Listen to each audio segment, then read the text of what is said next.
Hi, welcome back to my channel, Beautiful Minutia. If you're new here, my name is Tiffany and today I am doing the end of the year book tag. This tag was originally created by Ariel Bissett, but I recently saw Krista from Books and Jams do this tag and thought it would be a fun one to kind of talk about how I am planning to finish out 2021. All right, so let's dive in. Question number one is, are there any books you've started this year and still want to finish? I mean, besides just the normal books that I'm in the middle of right now that are for TBR, I do have a couple that I've kind of like put down and want to complete before the year is over. The first one is The Cost of Discipleship by Dietrich Bonhoeffer. I started this book, I think in May, either April or May, and then I got not super far in it and I ended up ditching it because Krista from Books and Gems was hosting a read-along of Mere Christianity during the month of May. So I decided to participate in that since a whole bunch of other people were reading it. And it's super fun. I have no regrets, but I haven't gotten back to The Cost of Discipleship even though I was absolutely loving it. The other book on this list is actually a read aloud that I am doing with my daughter, and that is Anne of Avonlea. I read Anne of Green Gables out loud to my daughter this summer, and then we started Anne of Avonlea, but we've kind of been reading it like little chunks at a time. So we have not made like a ton of progress in it. That's how far we are so far. But that's okay. We're just kind of slowly working our way through. When we're in a school year, it's a little bit harder for me to find time to read aloud to her because I'm already reading books for school to her. And we have all kinds of other stuff going on, homeschool events, homeschool groups, church stuff. I don't know. There's always a lot going on, more going on during the school year as a homeschool family. So I don't find quite as much time to read aloud to her other than what we're already reading for school. But I would love to finish this one before the end of the year, which feels very doable. Question number two is, do you have an autumnal book to read to transition you into the final quarter of 2021? At the time I'm recording this, we're already in November, so that's kind of like a dumb question at this point, I guess. I probably should have done this tag a little sooner, but that's okay. I feel like I've already read some autumnal books to kind of usher me in. I feel like all of Victober was very much that way because Victorian books just like scream cozy weather to me, so both fall and winter. But the book that I'm still currently reading that is kind of giving me autumn vibes is Crime and Punishment by Dostoevsky. I think the very first time I read this book was actually in the fall, so to read it again during the fall is super fun and I'm really enjoying that. It is also following an axe murder, so that kind of feels spooky vibes a little bit. It's really not spooky at all, but it just kind of gives you those October vibes a little bit, I guess. So I guess I'm going with this book as far as something that I'm currently reading. Question number three is there a new release that you're still waiting for? And I don't keep up super well with new releases just because I don't. So there are certain authors that I kind of keep up with, and one of them does have a book coming out in November. Brandon Sanderson is coming out with Cytonic, which is book 3 in his Skyward trilogy. Not trilogy. I think it's going to be a quartet, actually. And I read Skyward in June and the sequel Starsight in July. So I'm looking forward to getting my hands on Cytonic. Question number 4, what are 3 books you want to read by the end of the year? That's kind of funny. I have a lot more than 3 books. But there are some lists of books that I have made for this year that I definitely want to focus on a little bit more. Those lists being my classics TBR for 2021 and then my 5-star predictions. I don't think I'm going to get all of my 5-star prediction books read by the end of this year, but I did start my 5-star predictions video, I think at like the end of February or something.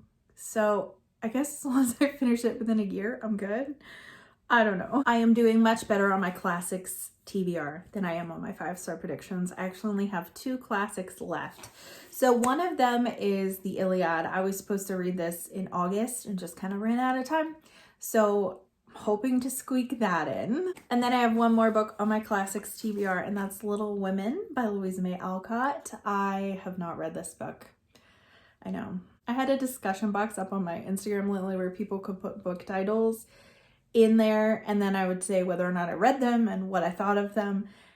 And I had a friend purposely put Little Women so I would have to out myself on Instagram that I hadn't read this book ever in my life.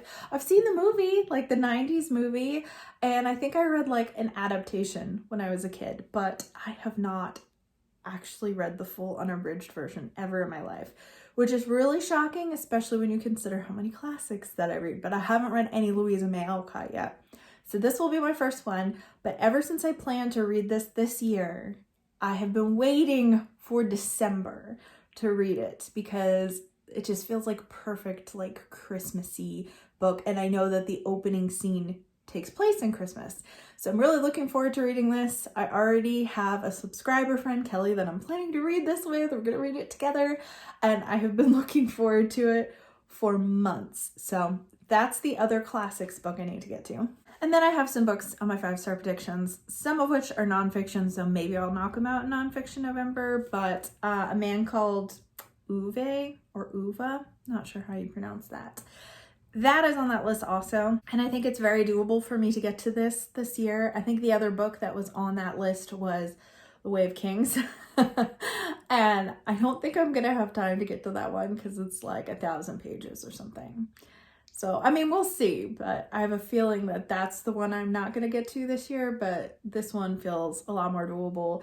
And it's just like, I've heard it's just a really great story, very like emotional, it makes you cry, which feels perfect, like coming into the holiday seasons. So I'm hoping to knock this one out as well. Question number 5.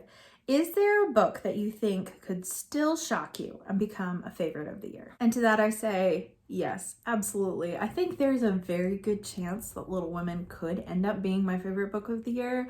I wouldn't be surprised. I feel like it's for sure going to make it in the top 10. I can't foresee myself not absolutely loving it. So I think that that one could actually end up being my absolute favorite. But I don't know. I guess we'll have to see, but I could definitely see that happening. And I'm also reading some nonfiction books in November, some really great spiritual nonfiction books in November. And those have a potential to kind of squeeze their way up there. I don't know that they could beat out Mere Christianity because that's been my favorite one that I've read so far this year out of spiritual nonfiction books, but who knows? Guess we'll see. This is a really short tag because this is the last question. Question number 6 is, have you started making plans for 2022? And the answer is yes, I have. I don't have like super concrete plans, but I mean, there are books that I'm already planning to read, and I'm already got some buddy reads scheduled for the year. I'm already compiling like my classics list for next year that I want to get through. And then I have like a couple of like little projects in the works that I am considering doing and making kind of like year-long projects that I can follow up throughout the year. So I don't have a whole lot of concrete plans except for a couple of buddy reads. I am like really enjoying thinking about plans I want to make for next year because I started my booktube channel at the end of January, beginning of February in 2021 this year. So I just kind of like jumped in with both feet and didn't really even know a ton of what I was doing. Wasn't following a ton of booktubers at the time, just a couple. So I feel like I have a lot more ideas of projects and fun things that I can do. So I'm really excited for 2022 and my channel, and don't know exactly everything that I'm going to do, but I'm excited for it and for the little bits of plans that I already have. Also, I can't believe there's less than 2 months left in 2021. I don't even know what happened. This year has been crazy. It's been a lot of change for our family this year. And if you have been watching my channel for very long, you know that, and you've kind of probably followed our journey moving and all of those kinds of things. So it's been a good year though. And I think that there's still a lot of wonderful moments ahead in this year before we say goodbye to 2021 and head into the next year.